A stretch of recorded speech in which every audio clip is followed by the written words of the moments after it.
Kedua, penyaring udara pernapasan. Ya, jadi penyaring udara pernapasan, karena di situ katanya ada terutama yang kasar barangkali ya. 3, menghangatkan udara pernapasan. Di sini makanya di hidung ada konha. Nah, itu adalah konha itu isinya kalau kita pilek suka ketutup kan lubang hidung kita. Nah, itu karena konhanya membengkak. Jadi lubang hidung tertutup. Nah, konha itu adalah untuk menghangatkan udara. Keempat, membunuh kuman yang masuk bersama udara pernapasan oleh leukosit yang terdapat dalam mukosa hidung. Di dalam hidung itu kan ada lendir ya. Nah, lendir itu mengandung leukosit atau sel darah putih yang bisa membunuh kuman yang masuk bersama udara pernapasan. Ya, ini kita lihat tulang hidung. Nah, itu ada lendir itu tadi untuk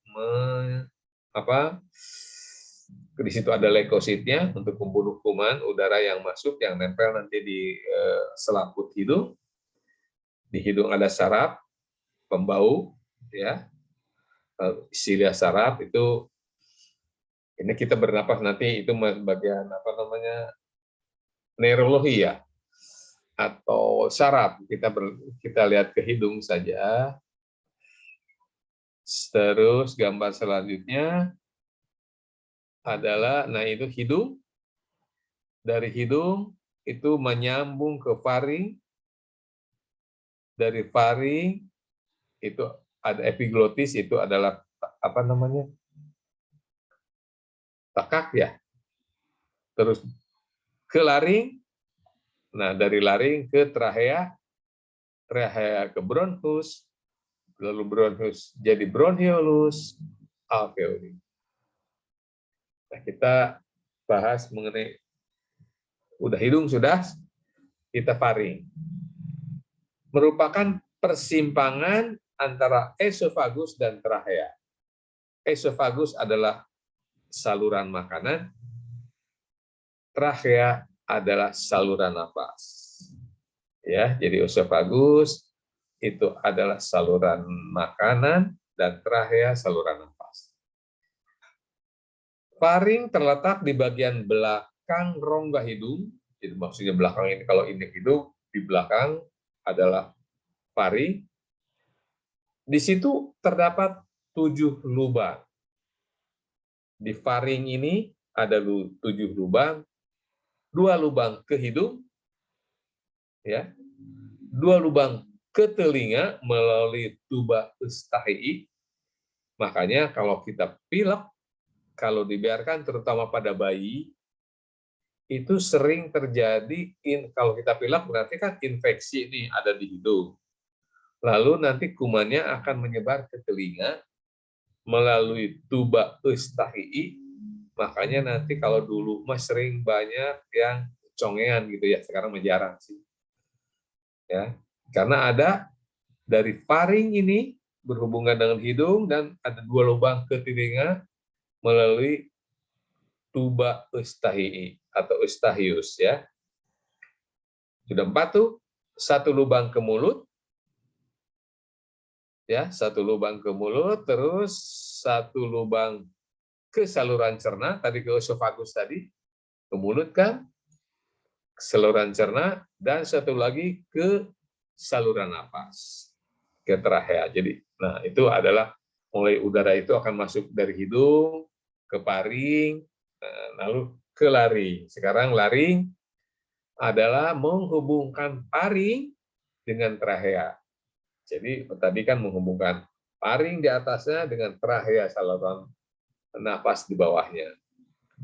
Berperan untuk pembentukan suara dan melindungi jalan napas dari masuknya makanan dan cairan ke jalan napas. Di situ makanya ada epiglotis. Epiglotis itu katup yang fungsinya kalau kita makan, katup itu akan menutup saluran napas. Ya. Epiglotis itu kan menutup trachea, sehingga makanan masuk ke oesophagus. Nah, kalau kita bicara si epiglotis ini membuka, gitu ya. Makanya kata orang tua kalau sedang makan jangan banyak bicara, karena kalau kita menelan berarti si epiglotis itu menutup saluran nafas. Lalu kalau kita bicara, epiglotis ini membuka, karena bicara itu akan mengeluarkan udara dari trachea. Gitu. Jadi laring ini dapat tersumbat oleh benda asing, dapat terinfeksi seperti difteri. Difteri itu penyakit pada anak ya. Dan bisa oleh karena tumor. Kan suka ada suka ada berita ada orang yang meninggal karena dia lagi ngambil ikan ya, kejair, digigit, taunya ikan masuk ke dalam. Nah, itu akan menutup saluran udara. Jadi di laring ini terdapat dua organ, yaitu epiglotis. Epiglotis tadi itu adalah katup yang bisa menutup dan membuka untuk menghalangi makanan masuk ke jalan nafas, namanya epiglotis, dan ada pita suara. Jadi di paring itu ada 7 lubang, sedangkan di laring ada 2 organ, yaitu epiglotis dan pita suara. Gitu ya. Nah, ini gambarnya. Nah, ini gambarnya. Jadi dari hidung lalu ke paring, di paring itu ada 7 lubang, lalu turun ke bawah ke laring. Ya, laring ini ada epiglotis. Nah, epiglotis ini adalah katup yang membuka tutup. Kalau misalnya kita makan, maka epiglotis akan menutup trachea. Jadi makanan masuk lewat oesophagus. Jadi jalan nafas itu ada di depan tubuh. Sedangkan di belakangnya adalah saluran pencernaan, yaitu oesophagus. Ya, makanya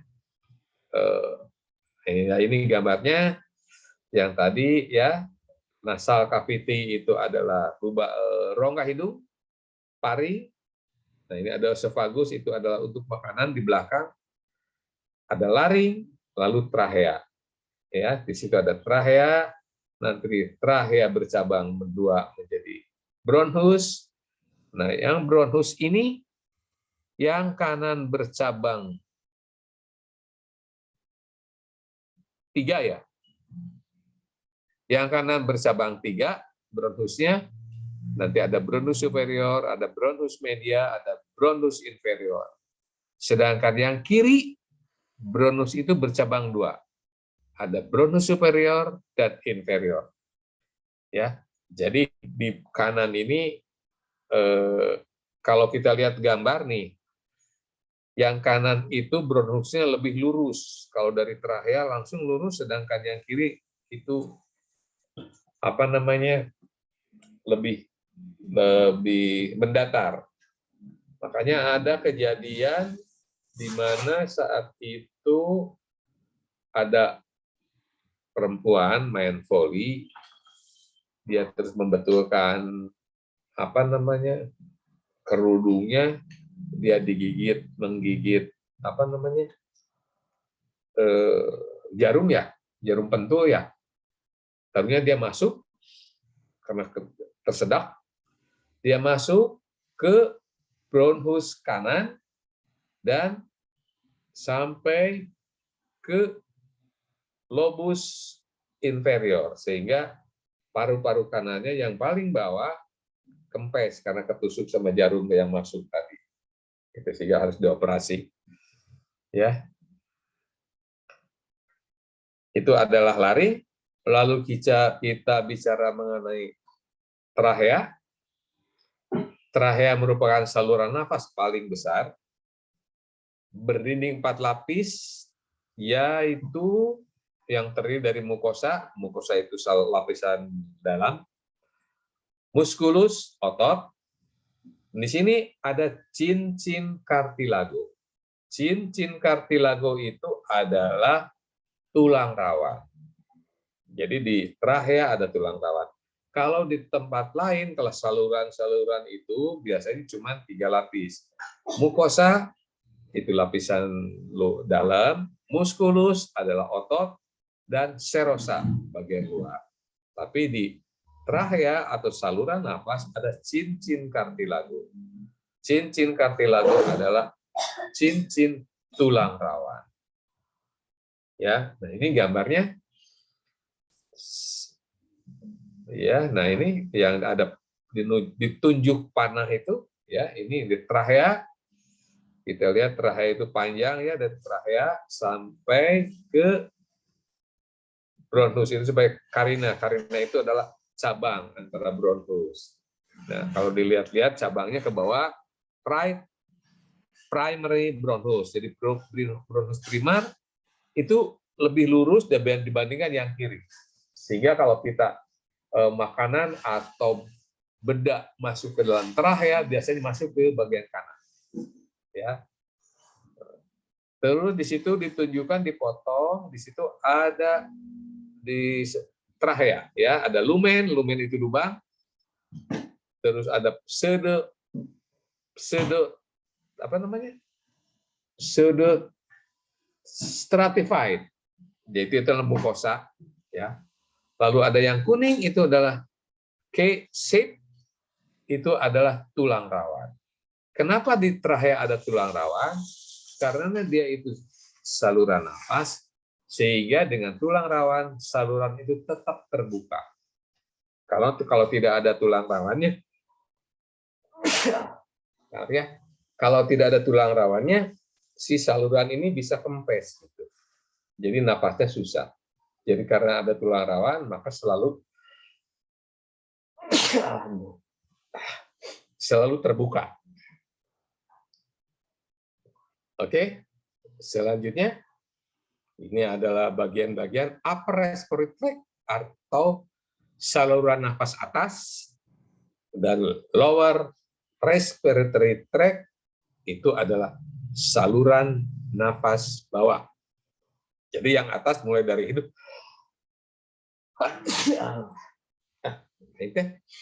Jadi saluran nafas atas mulai dari hidung sampai lari. Saluran nafas bawah dari trachea sampai lung. Lung itu paru-paru. Lalu bronchus. Nah, trachea bercabang tadi membentuk bronchus primer. Nanti bronchus primer bercabang menjadi bronchus sekunder. Nanti bronchus sekunder bercabang lagi lebih kecil menjadi bronchus tersier, 3 gitu, cabang ketiga, dengan diameter yang makin lama makin mengecil. Kayak ini contohnya, yang primer cabang pertama, nanti bercabang di bronchus sekunder, lalu nanti sekunder bercabang di tersier, dan terus bercabang menjadi bronchiole, lalu ada terminal bronchiole. Terminal bronchiole ini adalah ujung dari bronchiole yang berhubungan nanti dengan alveoli. Gitu ya. Ini gambarnya. Nah, kita lihat ada pleura. Pleura itu adalah selaput yang membungkus paru-paru. Nah, kalau kita lihat ya, di kotak itu kita diperbesar. Nah, pembungkus paru-paru itu, jadi paru-paru itu dibungkus oleh suatu kantung yang namanya pleura. Pleura ini ada 2 lapis, yaitu pleura parietal. Pleura parietal adalah pleura atau pembungkus paru-paru yang berhubungan dengan dinding dada. Ya.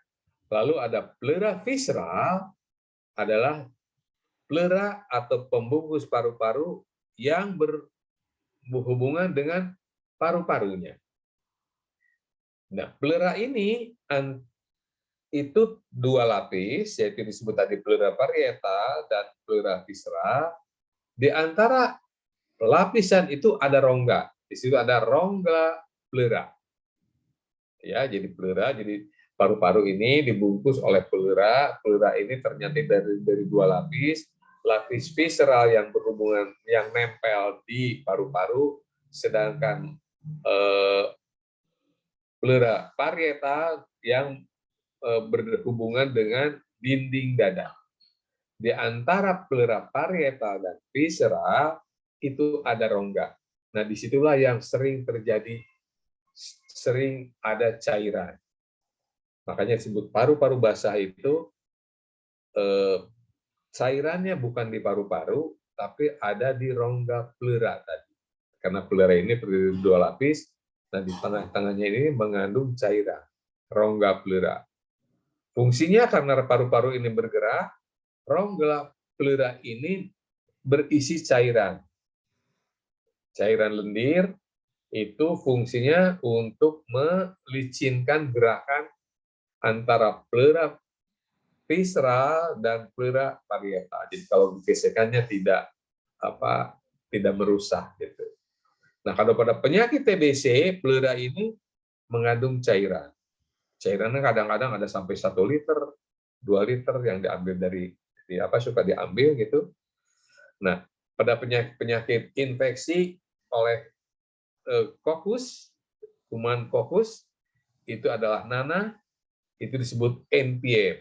Jadi, cairan yang ada di dalam rongga pleura itu adalah nanah, itu namanya NPM. Sering terjadi pada bayi, ya, yang batuk-batuk lama. Kalau cairannya adalah bentuknya bening, itu biasanya TBC penyakitnya. Ya, dia TBC karena dia TBC itu kumannya menyerang pleura, dia menghasilkan cairan.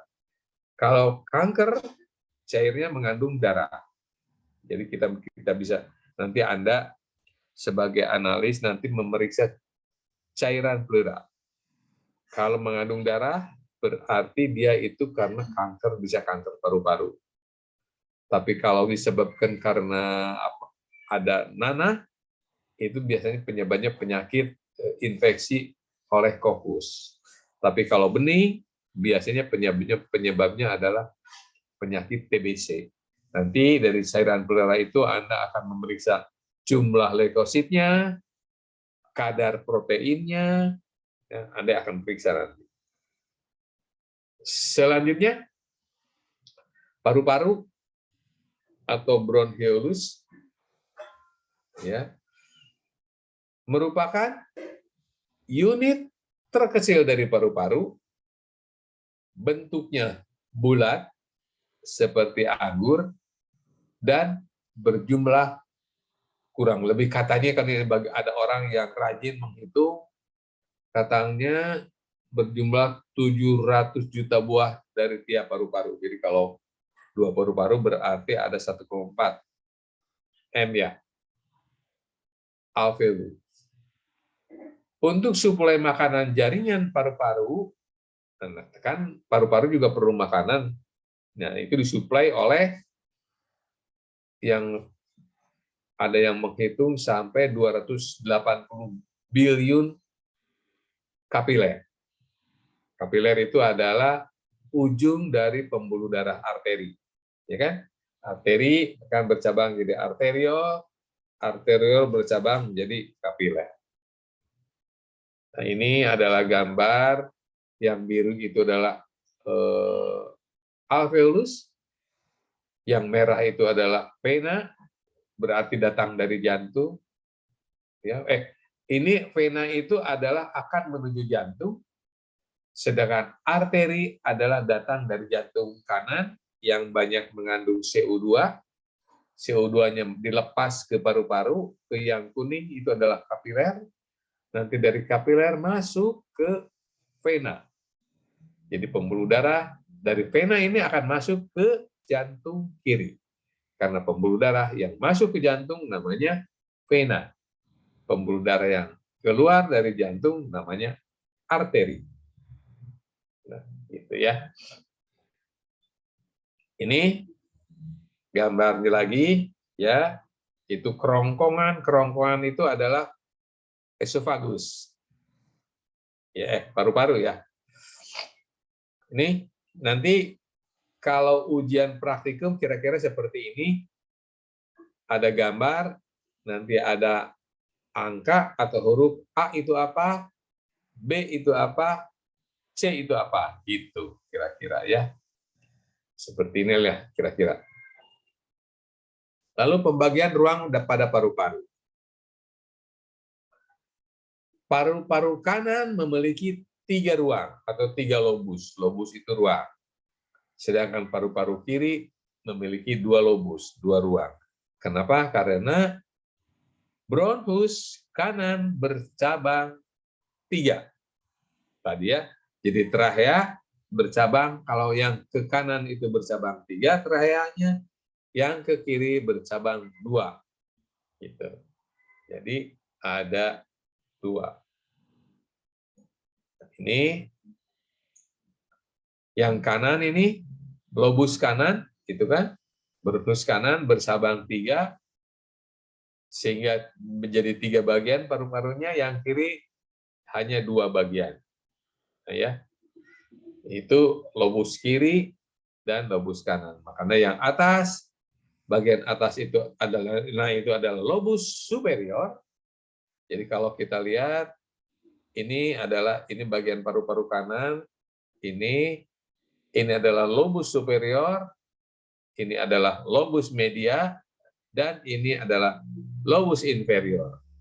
Sedangkan yang kiri hanya 2, lobus superior dan lobus inferior. Karena pembaginya ini ya membaginya garis ini. Ini bagi kanan menjadi 3 bagian karena ini bagian. Ada yang atas, tengah, bawah. Sedangkan yang kiri, atas, bawah. Gitu. Udara inspirasi. Inspirasi itu tadi adalah menarik nafas. Jadi kalau kita menarik nafas, yang masuk ke dalam paru-paru itu adalah 79% adalah nitrogen. 20% adalah oksigen. Dan kurang lebih 1% zat yang lainnya. Itu adalah CO2 antara 0 sampai 0,4%. Jadi ada juga CO2 yang bisa terhirup oleh inspirasi. Sedangkan saat ekspirasi atau pengeluaran napas, nitrogen keluar semua. Ya, nitrogennya itu keluar semua. Jadi dihirup 79%, dikeluarkan 79%. Oksigennya yang keluar dari nafas itu tinggal 16%. Jadi asalnya 20%, waktu kita narik nafas, lalu waktu keluar nafas itu adalah 16% mengandung oksigen. Jadi hanya 4% yang diambil oleh tubuh kita. Itu ya, yang CO2-nya adalah 4% sampai 0,4%. Gitu. Jadi waktu udara keluar juga ada oksigen. Terus selanjutnya pengendalian respirasi atau pengendalian pernapasan. Mekanisme pernapasan diatur dan dikendalikan oleh 2 faktor utama. Yang pertama adalah kimiawi dalam darah, terutama asam dan basanya. Yang kedua, neurogen. Neurogen itu saraf. Jadi dikendalikan oleh saraf. Kalau jantung itu dikendalikan oleh saraf saja, ya, karena yang ada pacemaker tadi dikendalikan oleh saraf, denyut jantungnya. Sedangkan paru-paru ada 2 yang mengendalikan. Yang pertama adalah ke suasana darah, kimiawi dalam darah, apakah asam atau basa. Yang kedua adalah saraf. Ya. Terus kita lihat kendali kimiawi. Faktor kimiawi merupakan faktor utama dalam pengendalian dan pengaturan frekuensi, kecepatan, dan dalamnya gerakan pernapasan. Jadi frekuensi itu kan jumlah ya. Nah, kedalaman pernapasan, ya maksudnya dalam itu tarik nafas dalam, tarik nafas panjang gitu ya. Gitu. Jadi kedalaman dan frekuensi pernapasan sangat diatur oleh kimiawi darah. CO2 produk asam dari metabolisme yang merangsang pusat pernapasan di batang otak. Jadi keasaman ini akan merangsang pusat pernapasan di batang otak, yaitu di bagian leher, tengkuk, bagian atas. Pusat pengendalian ada di kemoreseptor yang mendeteksi perubahan kadar oksigen. Nah, jadi pusat pernapasan ini mendeteksi kadar oksigen dalam darah, CO2 dalam darah, dan ion H+ dalam darah, arteri, dan cairan cerebrospinal. Jadi artinya cairan darah dalam darah, terutama cairan darah arteri, ya, dan cairan cerebrospinal. Cerebrospinal itu cairan otak. Ya, yang suka nanti Anda juga memeriksa cairan otaknya. Lalu kemoreseptor ada di dua tempat. Kemoreseptor itu adalah reseptor atau tempat menerima rangsang yang bersifat kimiawi.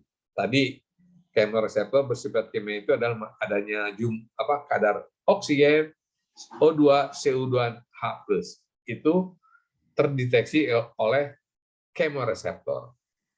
Kemoreseptor sentral adanya di batang otak. Jadi yang sentral kemoreseptor itu ada di batang otak. Jadi kemoreseptor itu ada dua, ada yang di pusat, ada yang di perifer. Perifer itu di pinggiran lah ya. Ada di pusat, jadi kemoreseptor itu ada di batang otak, dan di perifer yang berada di aorta. Aorta itu adalah arteri pertama kali keluar dari jantung, itu namanya aorta. Ya. Dan carotid sistem arteri. Artinya arteri yang ada di namanya ada arteri karotid. Di mana arteri karotid? Yaitu di sini, di leher sini. Ya, jadi di sini hati-hati.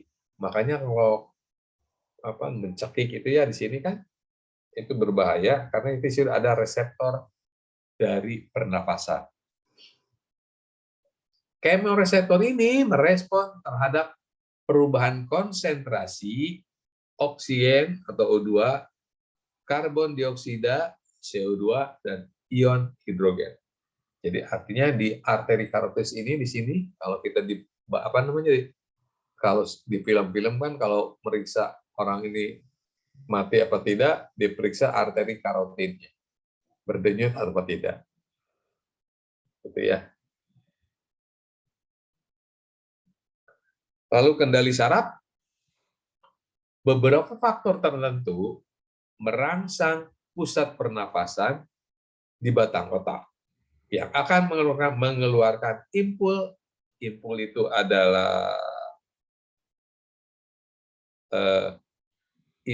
adalah rangsang ke otot yang pernapasan, yaitu diafragma dan otot selaiga. Jadi ada beberapa faktor tertentu merangsang pusat pernapasan batang otak. Jadi dari batang otak ini dia akan mengeluarkan rangsang ke otot pernapasan. Apakah otot pernapasan itu? Yaitu diafragma. Diafragma itu adalah sekat rongga badan, yaitu otot yang sekat yang memisahkan antara rongga dada dan rongga perut. Itu diafragma kan? Dan otot selaiga. Jadi otot selaiga ini itu merupakan otot pernapasan. Ya, karena dengan kontraksi sela iga berarti dia akan mengempis paru-paru dadanya dan akan menekan paru-paru. Kalau dia relaksasi, dia akan mengembang. Kalau mengembang rongga dada berarti paru-paru pun akan mengembang.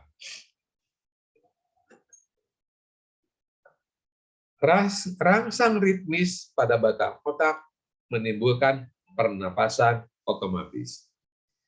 Meskipun pernapasan ini otomatis, ya, seperti jantung, tetapi paru-paru bisa dikendalikan pernapasannya.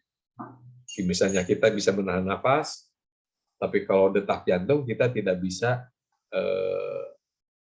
memberhentikan detak jantung. Tapi kalau pernapasan kita bisa menahan nafas sampai nanti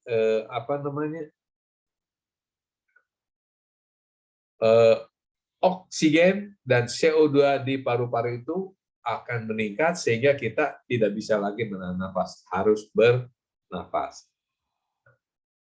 Pernafasan spontan ditimbulkan oleh rangsang yang ritmis neuron motoris. Nah, jadi yang ritmis itu dirangsang oleh sistem saraf, ya, yang mempersarafi otot-otot pernapasan. Otot-otot pernapasan tadi ada di diafragma dan sela iga, ya, ada di pernapasan dan sela iga. Bentuk pernapasan. Secara garis besar ada dua pernapasan pulmoner atau eksternal.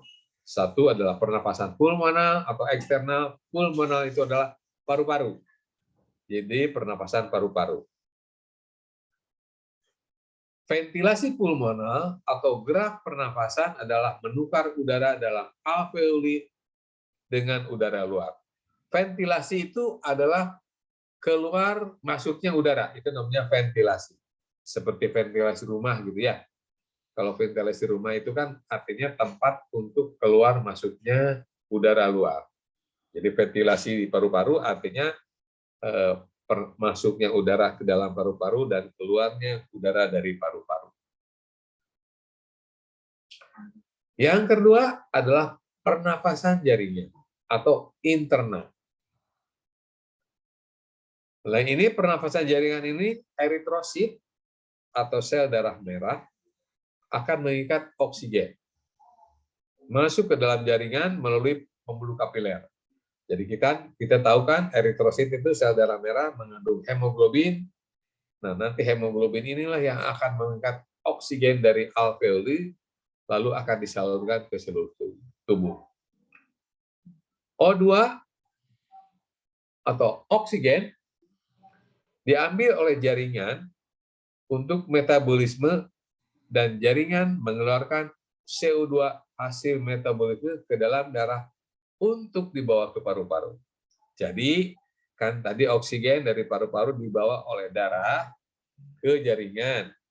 Nah, di jaringan oksigen yang di bawah tadi akan diambil oleh jaringan, oleh sel untuk dipakai metabolisme. Hasil metabolisme ini akan menghasilkan CO2. Jadi O2 yang masuk ke dalam sel, lalu dipakai metabolisme di dalam sel, oksigennya, dan hasil metabolisme itu adalah CO2. CO2 ini akan dilepas lagi oleh jaringan ke dalam darah. Ya, nanti bakal diangkut lagi oleh darah, oleh hemoglobin, atau eritrosit ke paru-paru untuk ditukar lagi menjadi oksigen. Transport oksigen. 97% oksigen dalam darah berikatan dengan hemoglobin. Ya, dan 3% oksigen larut di dalam plasma. Jadi oksigen ini kebanyakan ada di dalam sel darah merah. Hanya 3% yang larut di dalam cairan darah. 97% itu ada di dalam eritrosit. Ya, sel darah merah. Ikatan hemoglobin dengan oksigen membentuk oksihemoglobin. Oksihemoglobin. Jadi ada hemoglobin, ada oksigen yang masuk berikatan menjadi oksihemoglobin. Darah arteri normal membawa oksigen itu 97%. Karena tadi kan yang 3% larut dalam plasma. Nah, makanya pada penyakit COVID ini, ya pada penyakit COVID sekarang, suka diperiksa dengan oximeter. Nah, yang kalau pada penyakit COVID ini oximeter yang menunjukkan 97% berarti bagus. Tapi kalau menurun hanya sampai 90%, itu harus dibawa ke rumah sakit. Karena darah arteri hanya bisa mengikat oksigen hanya 90%. Itu akan menyebabkan sesak nafas. Ya, makanya ada oximeter namanya nanti, itu adalah memeriksa kadar oksigen dalam arteri, normalnya 97%. Ya, kalau sudah dia menurun berarti ada arterinya kekurangan oksigen. Itu biasanya harus sesak nafas dan itu membahayakan. Harus dibawa ke rumah sakit. Terus pernafasan jaringan. Sebelum ini ada pernapasan jaringan, nah ya itu. Terus sesudah ini, nah ini pernafasan jaringan atau internal eritrosit yang mengikat O2 masuk ke dalam jaringan melalui pembuluh kapiler. O2 diambil oleh jaringan untuk metabolisme, dan jaringan mengeluarkan CO2 hasil metabolisme ke dalam darah untuk dibawa ke paru-paru. Oh, iya betul ya, salah ya. Betul, sekarang gambar yang tadi gambar. Oke, nah kita lihat, kita gambar yang mana nih kita? Yang kiri ya. Di situ ada eritrosit, ya, alveolus air atau air sak. Sak itu kantung ya, kantung udara, alveolus. Itu ada oksigen dengan panah yang hitam. Oksigen ini akan masuk ke dalam darah merah. Hb diikat oleh hemoglobin, oleh Hb. Ini loading of oksigen. Jadi Hb ditambah oksigen menjadi HbO2, disebut oksihemoglobin, ya, di dalam eritrosit. Itu. Sedangkan yang larut itu ada bikarbonat, ya, H2CO2 nanti diubah menjadi CO2 plus H2O, air. Nah, CO2-nya akan masuk ke paru-paru dari darah. Ya. Gambar yang ini berarti ya, gambar yang kiri itu adalah gambar di paru-paru dan pembuluh darah di paru-paru. Nah, ini itu adalah gambar di paru-paru dan pembuluh darah di paru-paru. Sedangkan gambar yang kanan itu ada tisu sel. Itu berarti gambar di jaringan. Tisu sel ini itu ada gambar CO2, itu menghasilkan CO2 hasil metabolisme.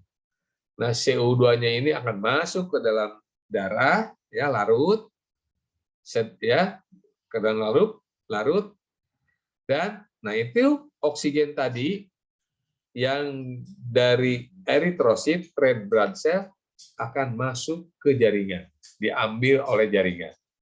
Itu mekanismenya seperti itulah kalau pernafasan sel. Gitu. Transport CO2. CO2 yang tinggi di jaringan berdifusi ke dalam darah dan dibawa ke paru-paru. Ya, seperti tadi kan, berdifusi artinya dia ke plasma, bukan ke hemoglobin. Ini 7% sampai 8% larut dalam plasma. Jadi CO2 ini 7% larut di dalam plasma. Sisanya bergabung dengan hemoglobin membentuk karbaminohemoglobin. Jadi 92 sampai 93% dia larut atau dia diikat oleh hemoglobin. Ya, jadi hemoglobin ini dia mengikat oksigen sampai 97%, sedangkan CO2 diikat oleh hemoglobin sampai 92%. Gitu ya. Kalau oksigen larut hanya 3%, sedangkan CO2 larut 7 sampai 8%. Misalnya 92 sampai 93% diangkut, ditransport oleh hemoglobin. Ya, ini gambar yang tadi ya. Sama dengan yang tadi kan, gambarnya nanti adalah pertukaran antara oksigen dan karbon dioksida. Lalu gerakan inspirasi. Respirasi. Respirasi itu kan nafas. Ya. Ada inspirasi normal. Inspirasi normal itu kan narik nafas. Jadi yang normal ada narik nafas secara normal seperti sekarang kita ini. Ada inspirasi maksimum. Inspirasi maksimum kalau diperiksa sama dokter biasanya kan tarik nafas panjang, kan? Itu adalah sampai maksimum, sampai penuh, sampai kita tidak bisa menarik nafas lagi. Itu namanya inspirasi maksimum. Ada ekspirasi normal. Ekspirasi itu adalah mengeluarkan nafas secara normal. Misalnya kalau kita sekarang kan keluarkan nafasnya normal, ada ekspirasi maksimum atau maksimal. Karena waktu kita mengeluarkan nafas, bila kita disuruh mengeluarkan nafas maksimum, kita masih bisa mengeluarkan nafas sampai suatu titik sehingga kita tidak bisa lagi mengeluarkan nafas. Itu namanya ekspirasi maksimal. Jadi ada inspirasi normal, ekspirasi normal, ada inspirasi maksimum, ada ekspirasi maksimum. Itu ada gerakan respirasi. Nah, ini gambarnya ya. Kita lihat volume tidal. Ini volume paru-paru. Kita lihat dulu volume paru-paru yang belah kanan itu kurang lebih 4.000 sampai 4.500 cc ya. Ini ya. Ini adalah volume total dari paru-paru. Jadi jumlah total paru-paru itu isinya kurang lebih 4.500 cc atau 4,5 liter ya. Nah, lalu ke sini ada kapasitas vital. Kapasitas vital itu hanya 3.500 cc, 3,5 liter. Sedangkan volumenya adalah 4.500. Ya, jadi kapasitas vital paru-paru kita ini kapasitasnya vital itu adalah fungsi paru-paru itu yang normal ini itu kira-kira 3.500 cc. Terdiri dari apa saja itu? Nah, kita lihat satu-satu. Ada volume tidal. Itu 500 cc. Volume tidal itu adalah saat kita bernapas secara normal. Jadi kita narik nafas, mengeluarkan nafas secara normal, itu yang kita tarik nafas dan hembuskan nafas itu volume tidal ini yang normal itu kurang lebih 500 cc. Jadi gambarnya ini adalah ini ya. Kita nafas normal, keluar normal, tarik nafas normal, keluar normal. Ada volume cadangan inspirasi. Ini volume cadangan inspirasi ini maksudnya kalau kita inspirasi maksimal. Jadi artinya kita nafas normal, lalu kita tarik nafas panjang, inilah. Ini cadangannya 1.500. Ya, ini adalah inspirasi maksimal sampai sini. Ya, Ini disebut volume cadangan inspirasi. Ini adalah volume tidal. Nah, dari sini ke sini adalah inspirasi maksimal. Ini lalu ada cadangan ekspirasi, yaitu cadangan ekspirasi ini 1.500, yaitu ini. Dari sini ke sini. Maksudnya, sesudah kita mengeluarkan nafas normal, kita bisa mengeluarkan nafas lagi sebanyak 1.500. Nah, inilah yang disebut kapasitas vital paru-paru. Ya, ini kapasitas paru-paru. Jadi kita ini bisa mengeluarkan nafas dan menarik nafas hanya 3.500 cc. Ya. Nah, ini sisanya, volume sisa ini adalah udara yang tidak bisa dikeluarkan oleh nafas. Jadi kalau kita nafas maksimal, mengeluarkan nafas maksimal, masih ada udara sisa di dalam paru-paru yang tidak bisa dikeluarkan. Ya, ini adalah volume sisa. Itu. Jadi kalau kita melihat fungsi paru-paru, yang kita lihat adalah kapasitas vital. Ini adalah untuk menilai fungsi paru-paru kita. Yang normal itu kira-kira 3.500 cc. Pada penyakit paru-paru yang kronis, ya, penyakit paru-paru kronis, misalnya asma, ini kapasitas vitalnya tidak sampai 3.500 cc. Mungkin di bawah 3.500 cc.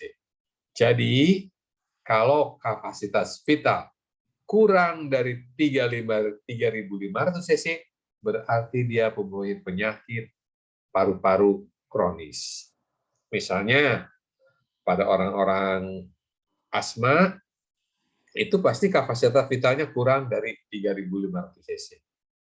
Tetapi volume sisanya, residual volume atau volume sisanya lebih tinggi dari 1.000. Pada penyakit TBC, kapasitas vitalnya tidak akan sampai 3.500 cc. Jadi, kapasitas vital ini adalah bisa menilai fungsi paru-paru, apakah bagus atau tidak fungsi paru-parunya. Gitu ya. Jadi dinilainya ya ini.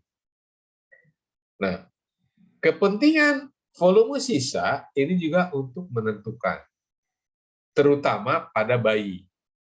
Ya, kalau bayi misalnya ditemukan bayi meninggal, ya bayi meninggal misalnya bayi ditemukan meninggal, biasanya nanti diotopsi, ya bayi-bayi itu diotopsi, nanti paru-parunya digunting sedikit, lalu dimasukkan ke dalam air, ke air lah, ke gelas misalnya.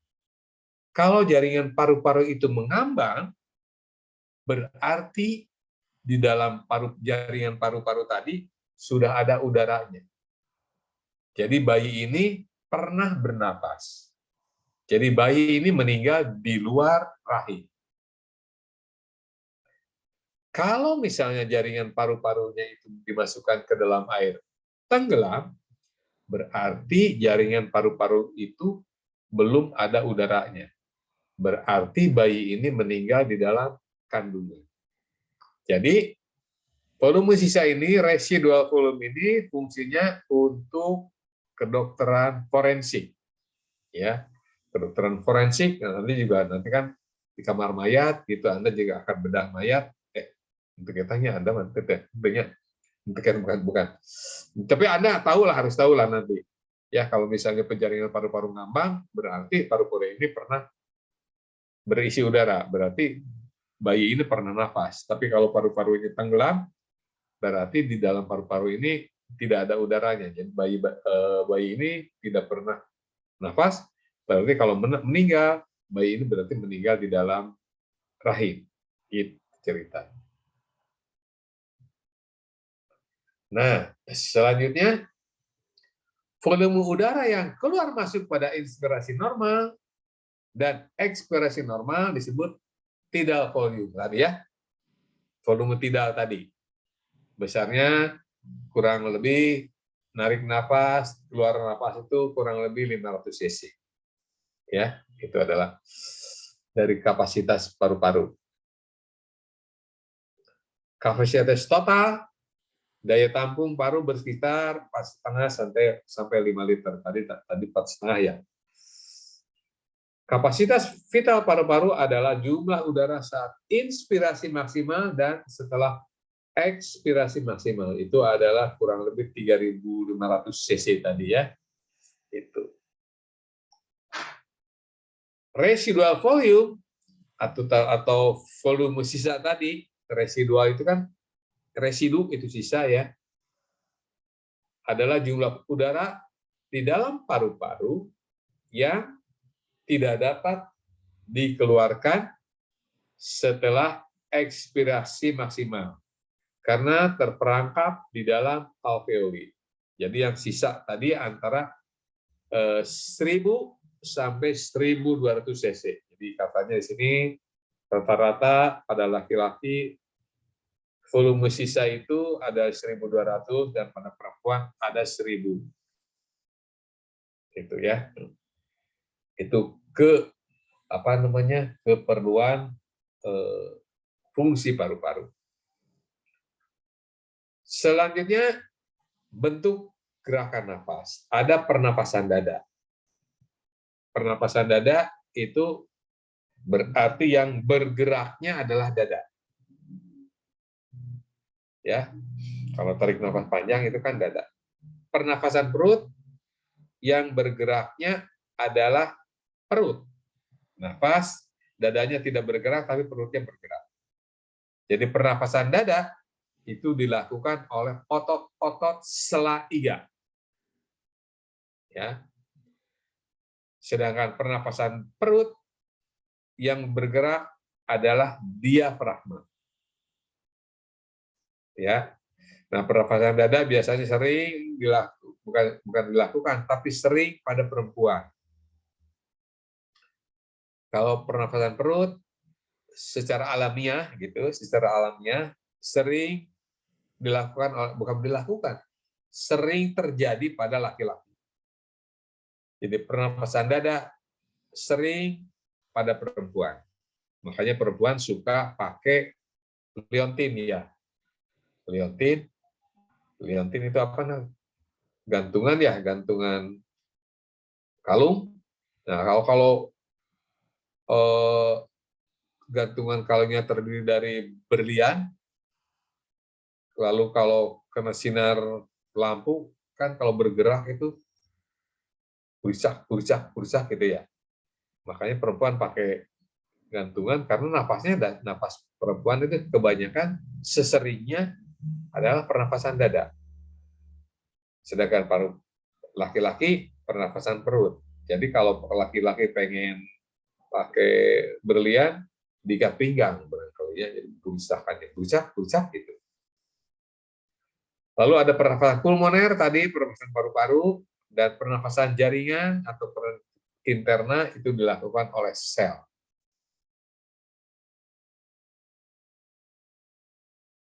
Nah ini ada pernapasan dada, ya udara masuk disebabkan karena mengembangnya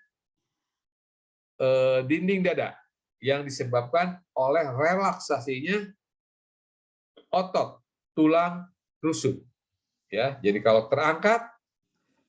tulang rusuk terangkat, kontraksi otot antar tulang itu akan kontraksi, jadi mengembang. Ya, kalau kontraksi si otot antar tulang rusuk, maka ruang rongga dada mengembang, maka udara masuk. Ya, rongga dada membesar, udara masuk kan gitu.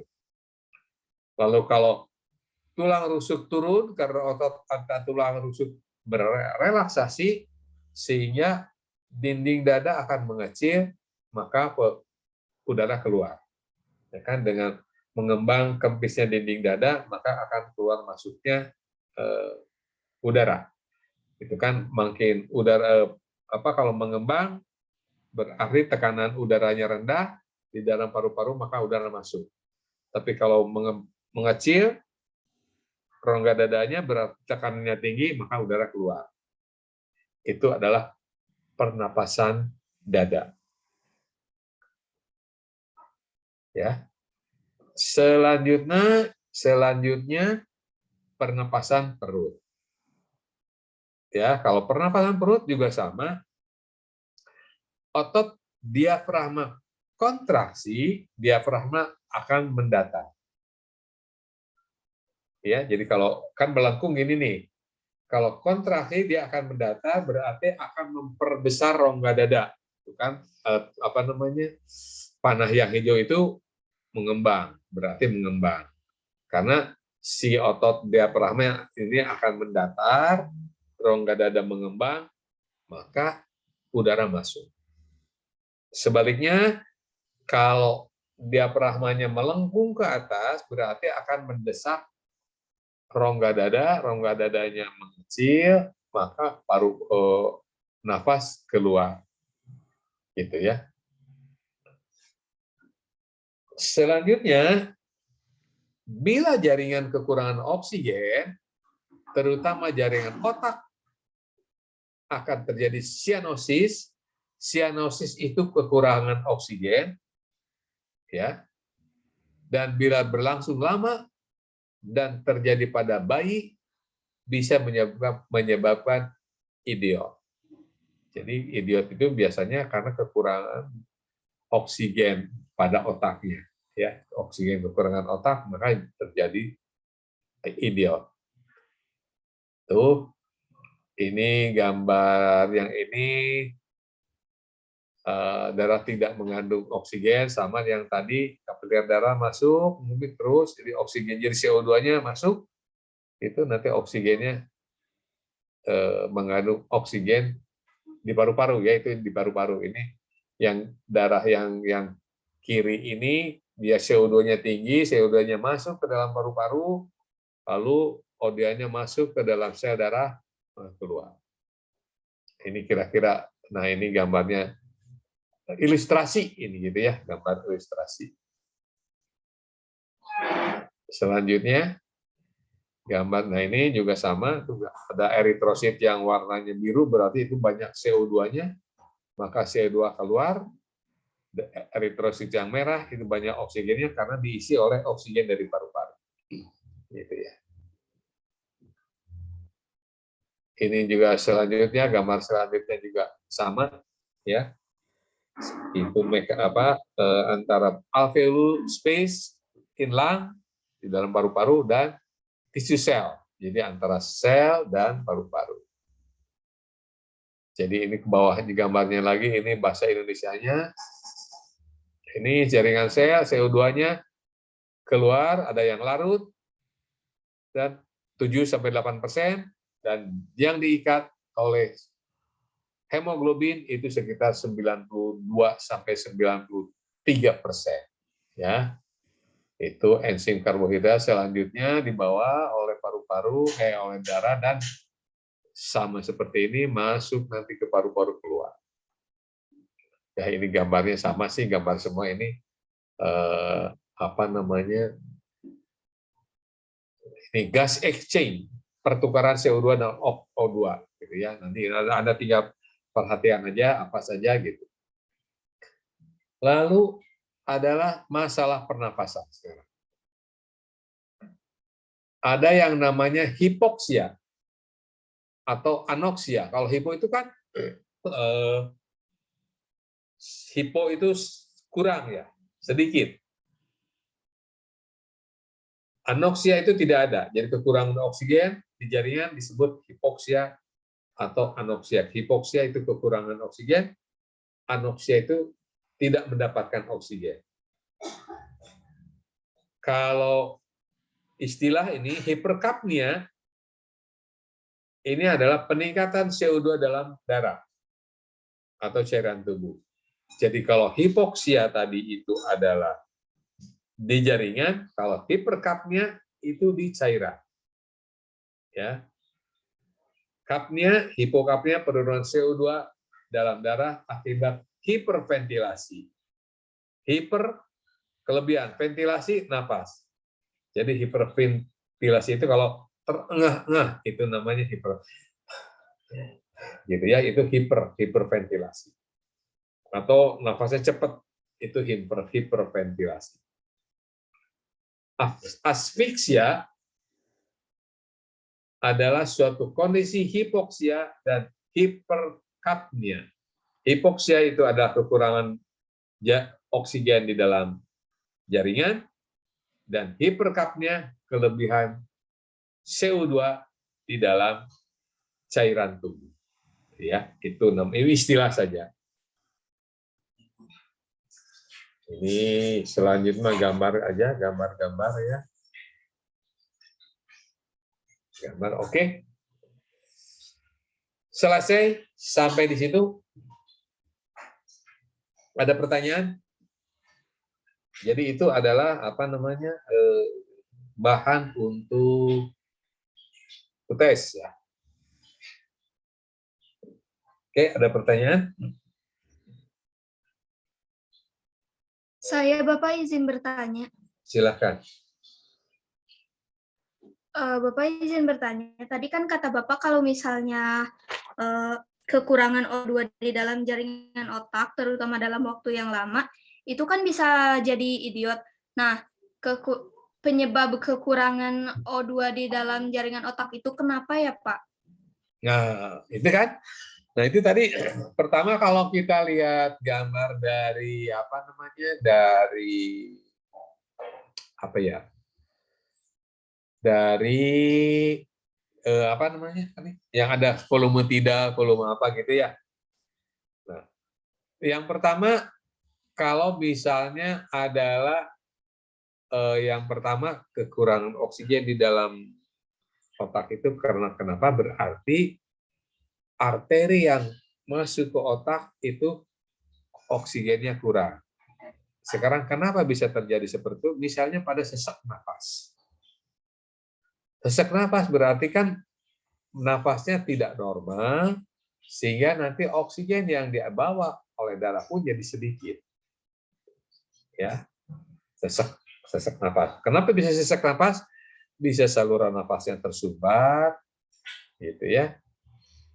Saluran nafas tersumbat kan bisa sesak nafas. Jadi yang di udara yang dibawa ke otak itu sedikit, tidak senormal yang biasanya gitu, jadi berkurang. Itu karena misalnya bisa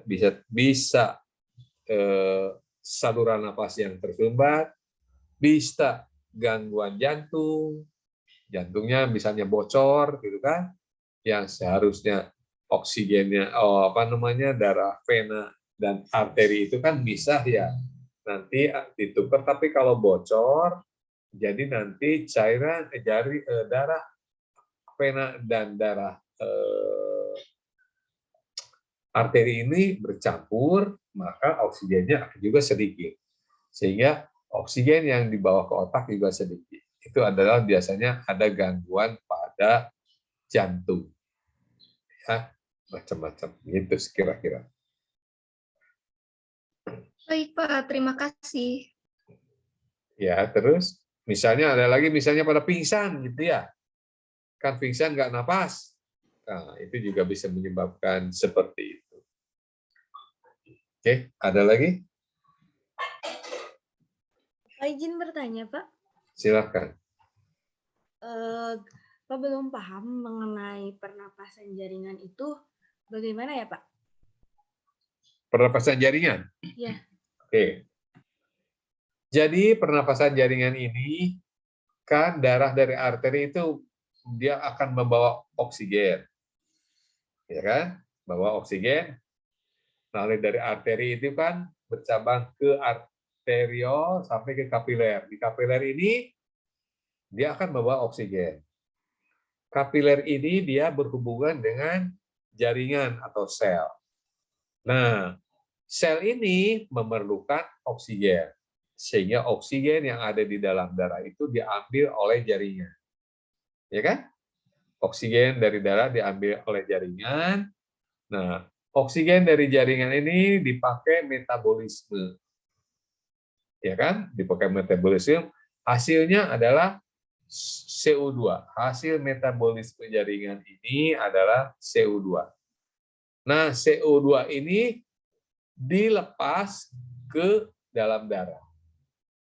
Jadi, oksigen dari dalam darah diambil oleh jaringan, CO2 dari jaringan masuk lagi ke darah. Itu yang disebut pernapasan jaringan atau pernapasan internal. Jadi di sini kelihatannya pernapasan internal itu adalah pertukaran antara CO2 dan O2 yang ada di jaringan.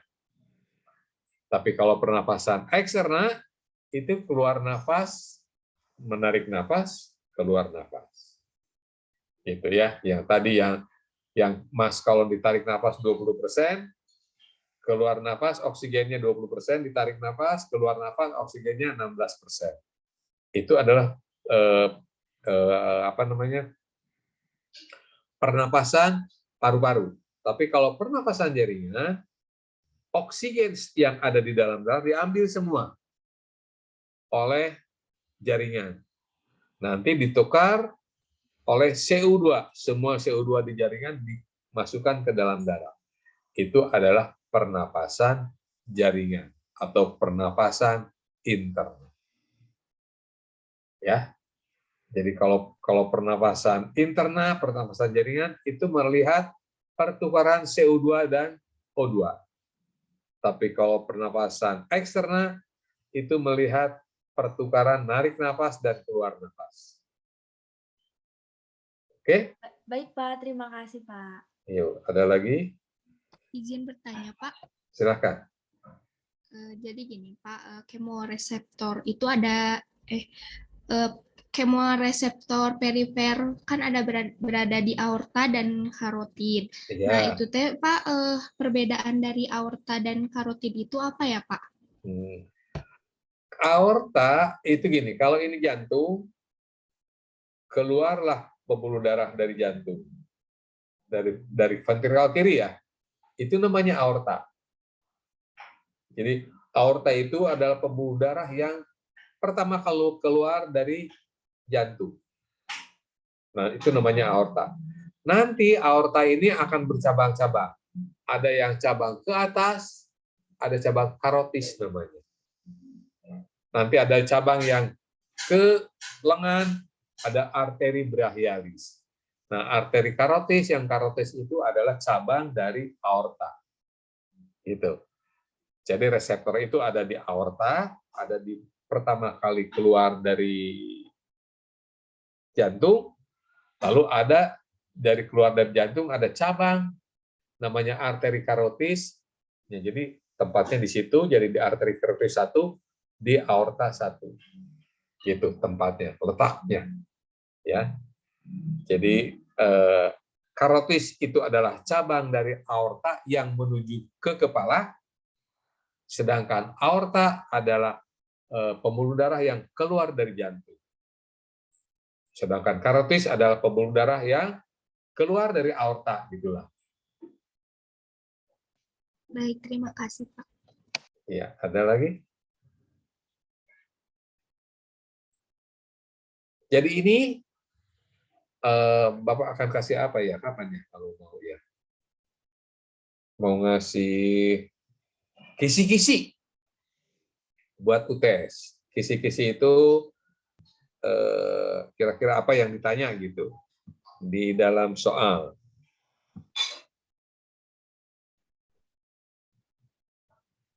Nanti aja nanti kisi-kisi dikasih sama Ulfa sama Putih ya.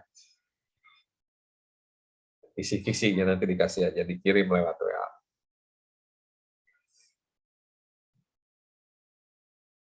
Sampai jam 9. 9 ya.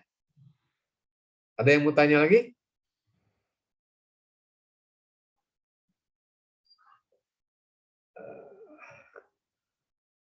Bapak izin bertanya. Silakan. Sebelumnya izin memperkenalkan diri, Pak.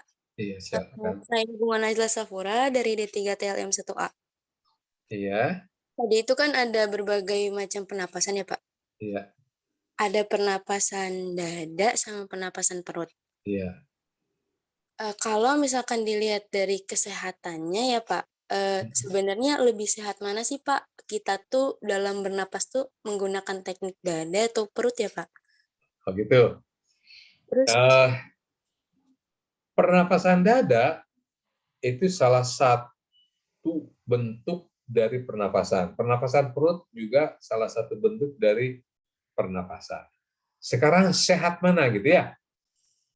Kalau dari sehat mana, karena ini pernapasan dada itu mah sudah dari sananya, sudah dari sononya gitu ya, itu sering dilakukan secara sadar atau tidak sadar, itu sering dilakukan secara normal oleh perempuan. Gitu.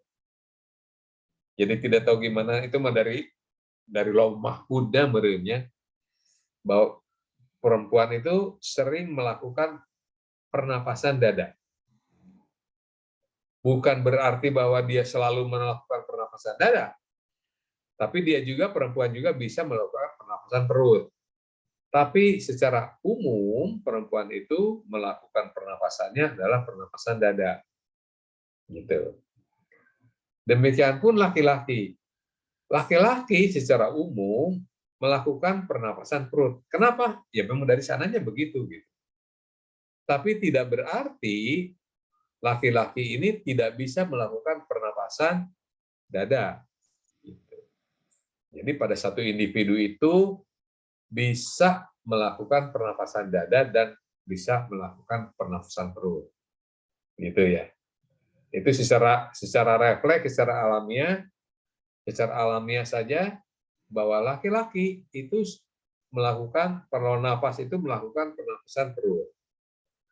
Perempuan secara alamiah itu melakukan pernapasan dengan pernapasan dada. Lalu sehat mana? Sama-sama sehat sih kelihatannya. Ya, gitu. Jadi tidak bisa diukur bagus mana sebenarnya pernapasan dada sama pernapasan perut, sama-sama bagusnya gitu. jadi itu tuh semuanya tergantung individunya masing-masing ya, Pak, karena pernafasan dilakukan tanpa sadar gitu, Pak? Iya, betul, betul. Betul. Baik, Bapak, terima kasih. Yuk. Ada lagi?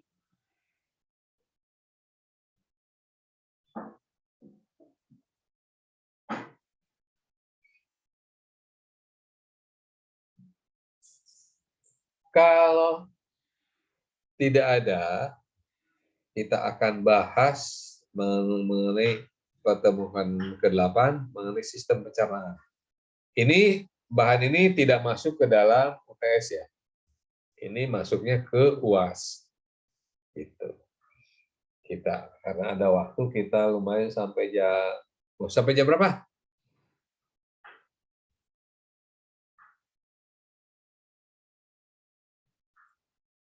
Sembilan aja ya, sampai jam 9 ya. Pak. Oke, kita lihat akan bahas mengenai sistem pencernaan.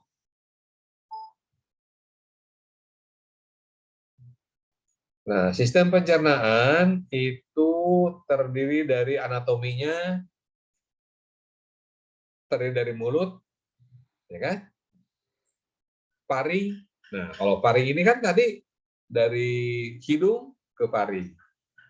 Dari mulut sekarang ke paring juga. Jadi paring itu masih di daerah bawah mulut dan di bawah hidung. Lalu dari paring, kalau pernapasan itu ke laring, kalau pencernaan ke usofagus, atau sering juga ditulis esofagus. Ya, esofagus itu saluran yang menghubungkan, jadi setelah mulut ada saluran cerna, itu namanya esofagus. Dari esofagus masuk ke ventriculus atau gaster atau lambung. Ya, kalau bahasa Indonesianya lambung. Jadi esofagus itu menghubungkan antara mulut dengan lambung. Dari lambung terus ke intestin. Intestin itu adalah usus kecil atau usus 12 jari. Ya kan? Jadi kalau makan itu dari mulut ditelan masuk ke esophagus, dari esophagus masuk ke ventriculus atau ke gaster atau ke lambung, dari lambung masuk ke usus halus, intestin atau usus 12 jari, dari usus 12 jari atau usus halus atau intestin masih ke kolon atau usus besar. Itu adalah organ dari sistem pencernaan. Lalu sistem pencernaan adalah sistem organ dalam manusia yang menerima makanan, mencernanya, menjadi nutrien dan inersi, serta mengeluarkan sisa proses tersebut melalui anus. Jadi ujung saluran cerna itu anus. Kalau awal mulut gitu ya.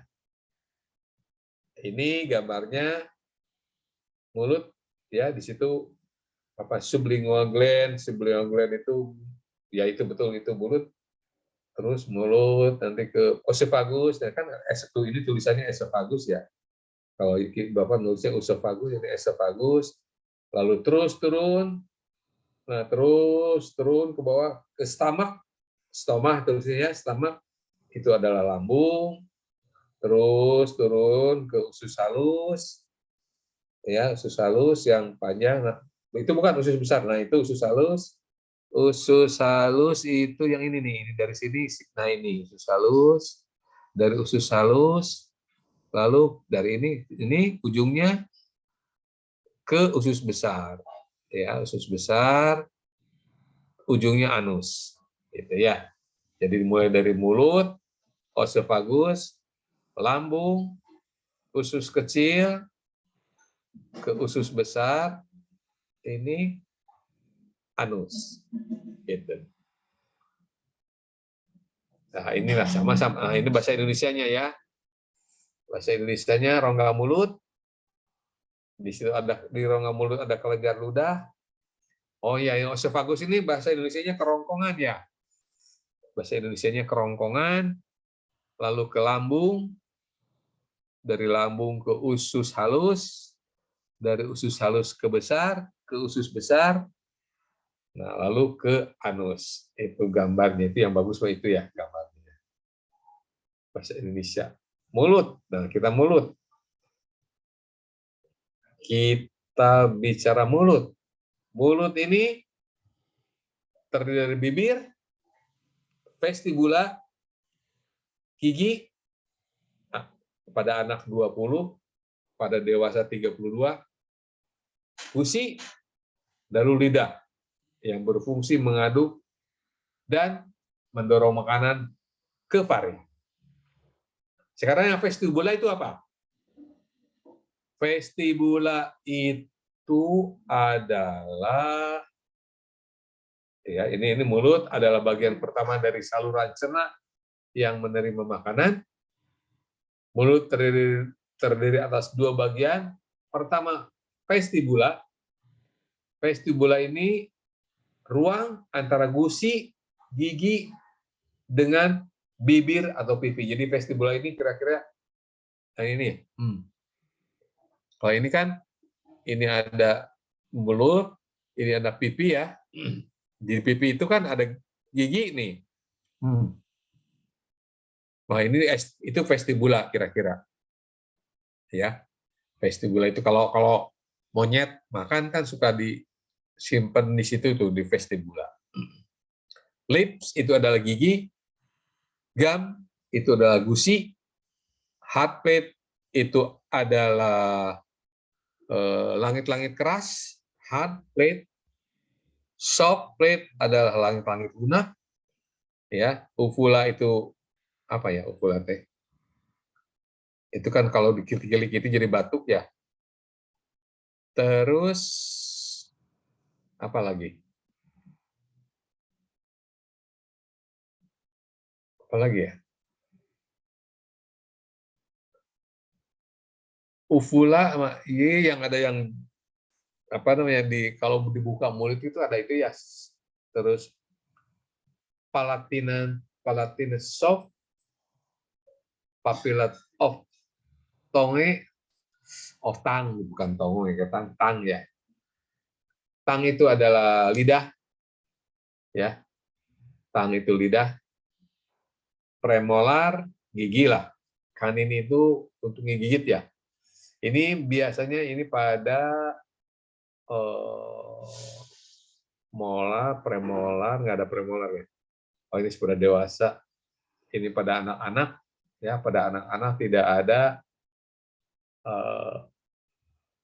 premolar.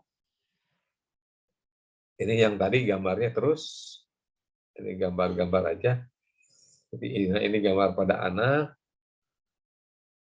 terus ini yang tadi sama, ya. Terus rongga mulut bagian dalam, yaitu rongga mulut yang dibatasi oleh tulang maksilaris. Maksilaris ini tulang ini nih, tulang maksilaris ya. Ini tulang maksilaris. Palatum, palatum itu adalah langit-langit, dan mandibularis. Mandibularis ini rahang bawah. Maksilar itu rahang atas ya. Mandibular rahang bawah. Di sebelah belakang bersambung dengan faring tadi ya. Hidung berhubungan dengan faring, mulut juga berhubungan dengan faring. Nah, ini nasal cavity itulah rongga hidung, palat itu langit-langit ya. Oral cavity itu rongga mulut. Lips itu adalah bibir ya.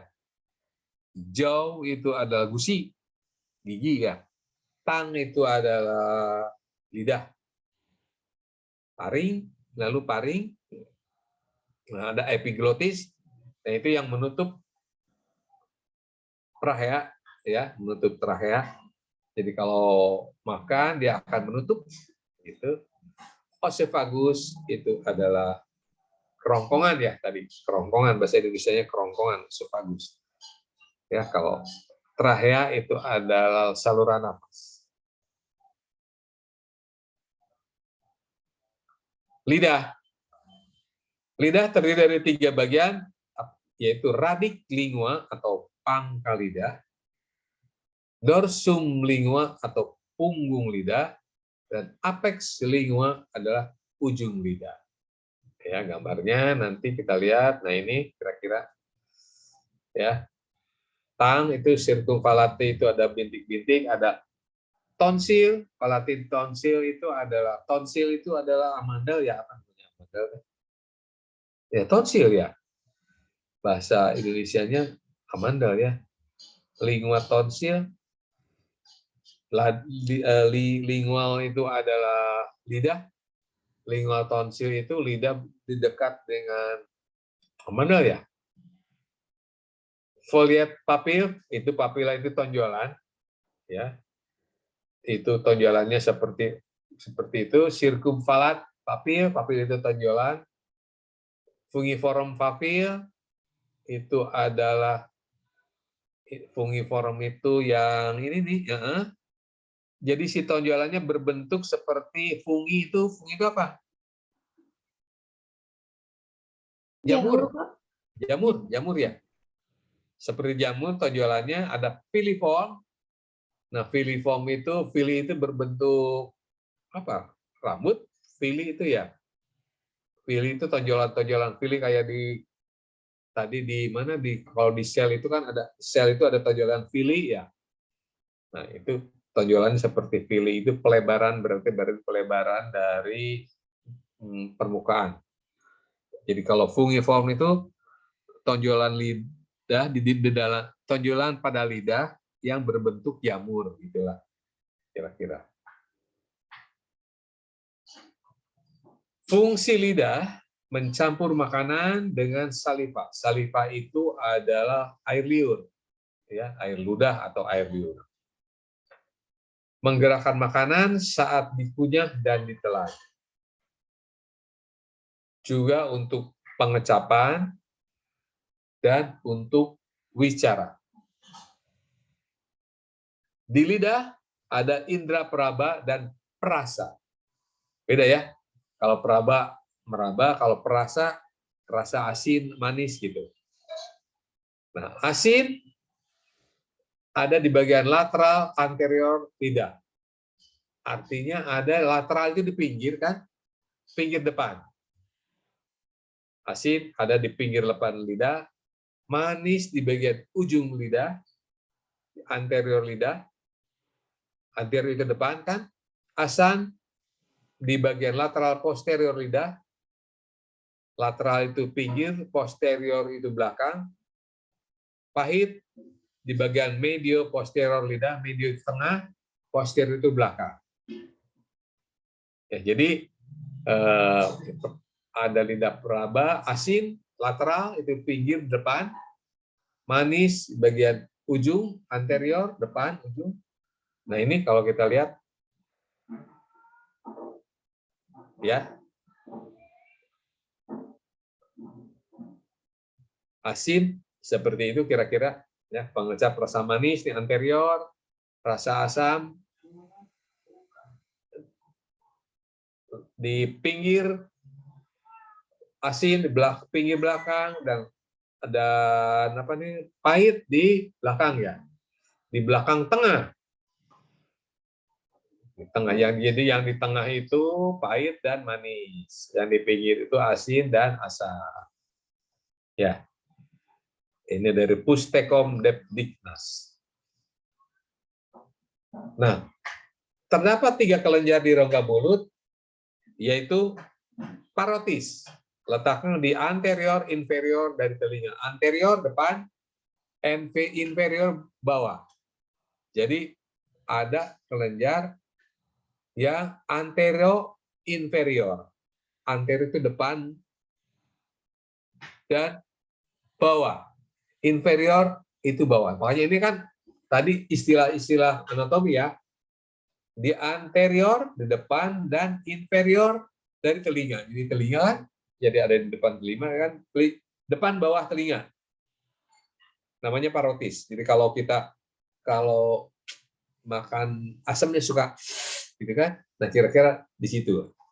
Lalu submandibula, sub itu di bawah mandibula, terdapat di inferior, inferior itu bawah, posterior belakang rongga mulut. Ini menunjukkan letak ya. Di antero inferior berarti depan bawah. Submandibula terdapat di inferior posterior, di bawah belakang rongga mulut. Sublingualis ada di bawah lidah. Lingual itu lidah. Ketiga kelenjar itu menghasilkan saliva. Ya, jadi ketiga kelenjar yang menghasilkan air liur itu ada di parotis, submandibula, dan sublingual. Itu ada apa yang diingat itu parotis, submandibula, dan sublingual itu menghasilkan air ludah. Nah, kira-kira begini. Ya, parotis itu ada di sini ya. Parotid gland. Ini itu parotid duct itu ada salurannya. Jadi kalau kelenjar itu ada salurannya ke mulut. Nah, itu parotid duct. Ada submandibula gland sini. Submandibula itu di sini. Sub itu bawah, mandibula itu ini apa, tulang rahang bawah di sini nih. Kalau kita gini ada gelenjar-gelenjar gini ya. Nah, di sini. Ini adalah submandibula. Ini apa namanya? Kacangan katanya, kacangan ya. Ini adalah submandibula. Itu salurannya, ada submandibular duct dan sublingual gland. Sublingual itu di bawah lidah. Jadi kalau di bawah lidah ya, jadi saluran. Nah, kelenjar-kelenjar inilah yang menghasilkan air liur. Fungsi saliva memudahkan makanan dikunyah dan dibentuk menjadi bolus. Jadi kalau makanan sudah masuk ke mulut namanya bolus. Bukan bolu, bolus pakai S ya. Jadi makanan yang sudah masuk ke mulut namanya bolus. Nah, fungsinya itu mempertahankan bagian mulut dan lidah tetap basah sehingga lidah mudah bergerak saat bicara. Ya, jadi saliva ini agar tetap mulut itu basah, ya, agar bisa bicara. Ketiga, mengandung enzim petialin yang mengubah zat tepung menjadi glukosa. Jadi pencernaan ini sudah mulai dari mulut sudah terjadi pencernaan. Karena di dalam ludah, di dalam saliva ada enzim petialin yang mengubah zat tepung karbohidrat menjadi glukosa. Makanya kata orang-orang dulu kalau makan itu harus dikunyah minimal 16 kali. Kata orang tua dulu ya. Nah, kalau kita mengunyah nasi, kita kunyah terus lama-lama akan terasa manis. Itu coba kalau mau Anda coba silahkan coba. Jadi Anda makan aja nasi satu sendok kecil, kunyah terus, nanti lama-lama akan terasa manis. Ya. Tapi nasinya jangan dicampur ayam, jangan dicampur, jangan, nasi aja, karbohidrat aja. Ya, dikunyah terus, nanti nasi itu akan terasa manis. Kenapa? Karena nasi itu kan karbohidrat, dengan enzim petialin akan diubah menjadi glukosa. Nah, glukosa ini rasanya manis. Makanya kalau makan itu jangan asal telan 2 kali kunyah, telan 2 kali kunyah, telan. Jadi pencernaannya kurang bagus. Keempat, sebagai zat buangan seperti asam urat. Jadi kalau asam urat itu bisa dibuang lewat air liur, urea, dan berbagai zat lain seperti obat, virus, dan logam diekstraksi ke dalam saliva. Jadi sebagai pembuangan juga saliva itu ya. Selanjutnya, fungsi saliva adalah selain mencerna karbohidrat, juga membasahi bolus agar mudah ditelan. Ya, jadi ini slide selanjutnya.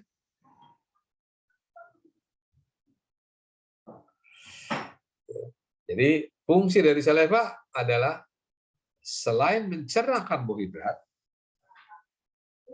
juga membasahi bolus agar mudah ditelan. Jadi makanan itu harus basah agar mudah ditelan. Karena kalau kering, seperti apa ya? Kalau kita makan sagon, atau sagon, kue sagon, nggak tahu ya. Tepung lah, kalau tepung kita. Hah? Tahu kue sagon, tahu Pak. Nah iya itu, kalau kue sagon kan kalau nggak dikunyah susah ditelannya. Ya. Nah, pengeluaran saliva, keluarnya air ludah, dirangsang oleh fisik. Ya, fisik itu adalah ada zat yang masuk ke dalam mulut.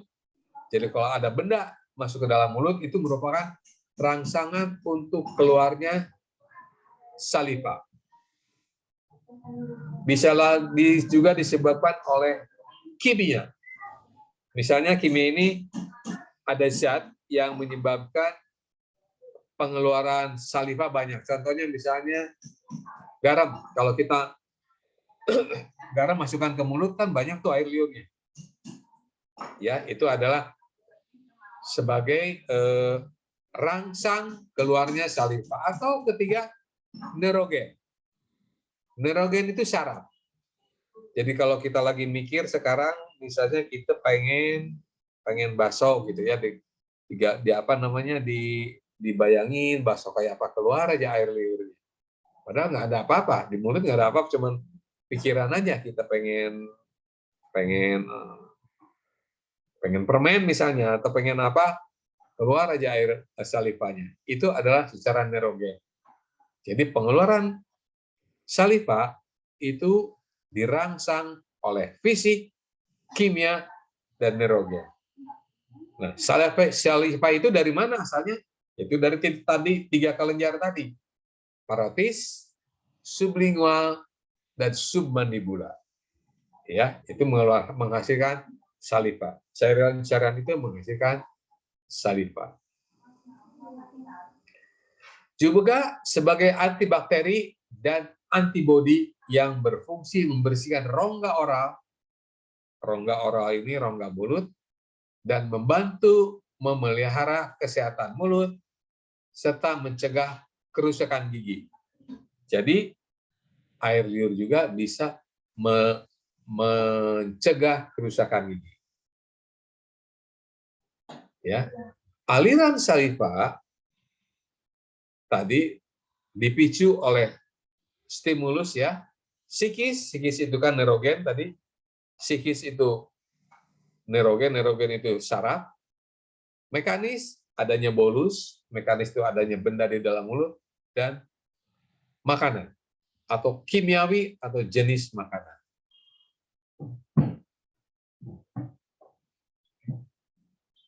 Lalu komposisi saliva. Ya. Ini terdiri dari Secretion serosa. Serosa itu cairan yang terdiri dari air 98%, enzim petialin atau amilase tadi yang bisa mencerna karbohidrat menjadi glukose.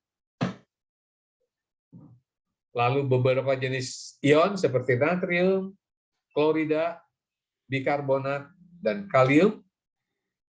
Dan ada sedikit musin. Musin itu lendir ya, yang berisi glikoprotein. Gliko itu glikosa, glikogen, karbohidrat, dan berikatan dengan protein. Musin itu adalah lendir.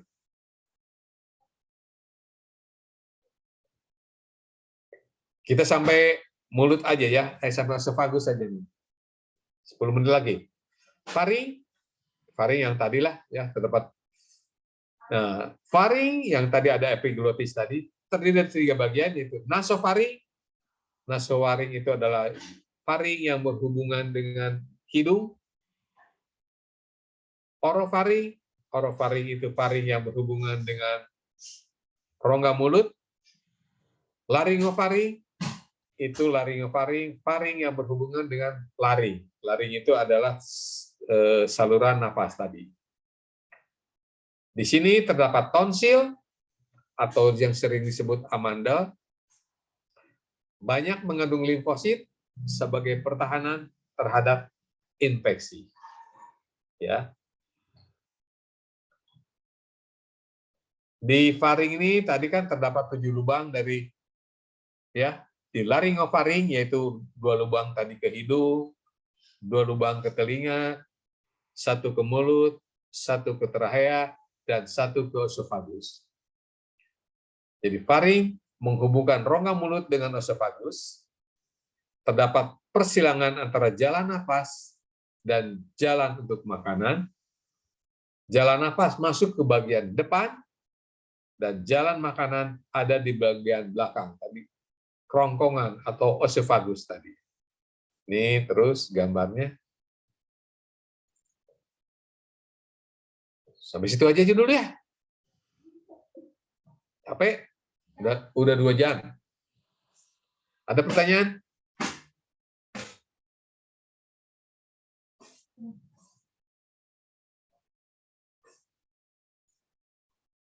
Kalau tidak ada, kita lanjutkan setelah UTS ya.